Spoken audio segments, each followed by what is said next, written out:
69 में एक और बड़ी अजीब घटना होती है।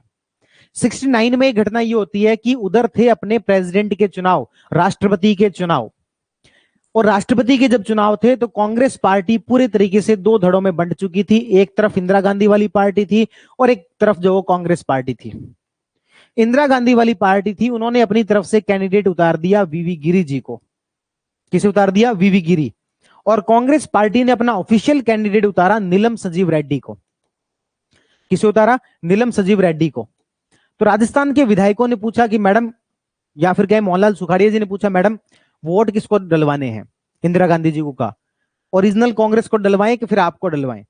इंदिरा गांधी जी ने सांकेतिक रूप से कहा, जहां तुम्हारी अंतरात्मा कहती है उससे वोट डलवाओ। कहने का मतलब था मुझे ही डलवाने वोट तो। लेकिन राजस्थान के विधायकों ने मोहनलाल जी सुखाड़िया के कहने पर वोट डाल दिए। किसे? ऑफिशियल कांग्रेस पार्टी को। इंदिरा गांधी वाले हालांकि जीत गए थे, पर इन्होंने इसे वोट वो डाल दिए। और इसी का परिणाम ये रहा कि मोहनलाल सुखाड़िया जी को 1971 के अंदर, 1971 के अंदर मुख्यमंत्री पद से हटा दिया गया। 1971 के अंदर मुख्यमंत्री पद से हटा दिया गया। और इसको एक रोमांचक कहानी के रूप में भी प्रस्तुत किया जाता है कि लंदन में बैठे एक व्यक्ति को फोन जाता है, बरकतुल्ला खान उधर से बात कर रहे होते हैं, और उनको कहा जाता है कि आपको राजस्थान के मुख्यमंत्री पद के रूप में शपथ लेनी है। वो बड़े आश्चर्यचकित हो जाते हैं कि राजस्थान के मुख्यमंत्री तो मोहनलाल सुखाड़िया हैं, लेकिन उनको बात पता लगती है कि अंतरात्मा की आवाज के आधार पर उनका पद जो एक तरीके से छीन लिया गया। और बरकतुल्ला खान जो है वो राजस्थान के अगले मुख्यमंत्री बनते हैं। तो 1967 से लेकर 72 के बीच में हमारे दो मुख्यमंत्री बदले गए। पहले कौन थे? तो मोहनलाल सुखाड़िया, और दूसरे कौन बनते हैं? बरकतुल्ला खान। कौन बनते हैं? बरकतुल्ला खान। और ये हम बात कर चुके कौन सी विधानसभा तक की? चौथी विधानसभा तक की। और मैं उम्मीद करके चल रहा हूं कि आपको चीजें एकदम अच्छे से क्लियर भी हो रही होंगी, और ना सिर्फ क्लियर हो रही होंगी क्योंकि है तो फैक्ट ही, पर आप चीजों को रिलेट कर पा रहे होंगे। पहली बार क्या बनाने पड़े? राज्य मंत्री और संसदीय सचिव। ये क्यों बनाने पड़े इसको भी आप सोच के देखो। हमारी पहली हंग असेंबली थी, पहली त्रिशंकु विधानसभा थी। अब यदि सभी को साथ लेके चलना है, थोड़े बहुत लालच तो देने पड़ेंगे, और पहली बार राज्य मंत्री और संसदीय सचिव जो बनाए गए। और 9 जुलाई 1971 को बरकतुल्ला खान जी को सीएम बना दिया गया। इस समय में अध्यक्ष कौन थे? निरंजन आचार्य।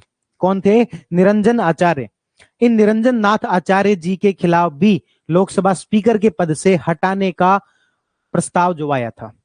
तो अब अपन बाद में देखेंगे एक साथ कि किन किन स्पीकर के खिलाफ उनको पद से हटाने का प्रस्ताव आया। एक तो अपन ने देखा था नरोत्तम लाल जोशी, दूसरे अपन देख रहे हैं कौन? निरंजन आचार्य। इस समय में प्रोटेम स्पीकर कौन थे? प्रोटेम स्पीकर थे पूनम चंद बिश्नोई। कौन थे? पूनम चंद बिश्नोई। पूनम चंद बिश्नोई जो है वो राजस्थान के 3 बार प्रोटेम स्पीकर रहे हैं, और ये रिकॉर्ड है। 3 बार प्रोटेम स्पीकर रहने वाले और बाद में स्पीकर भी बन जाने वाले नेता कौन थे? पूनम चंद बिश्नोई। कौन सी विधानसभा की बात चल रही है? चौथी विधानसभा की। इस चौथी विधानसभा के अंदर अध्यक्ष कौन थे? निरंजन नाथ आचार्य, जिनको हटाने के लिए प्रस्ताव आया था। और प्रोटेम स्पीकर कौन थे? तो पूनम चंद बिश्नोई। पहली बार राज्य मंत्री संसदीय सचिव का दर्जा दिया गया था। मोहनलाल सुखाड़िया जी चौथी बार सीएम जो बन गए थे, और रिकॉर्ड है कि 4 बार कोई भी सीएम इसके अलावा नहीं रहा।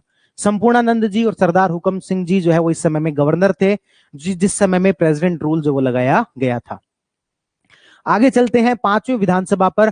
और 5वीं विधानसभा 1972 से लेकर 77 तक थी।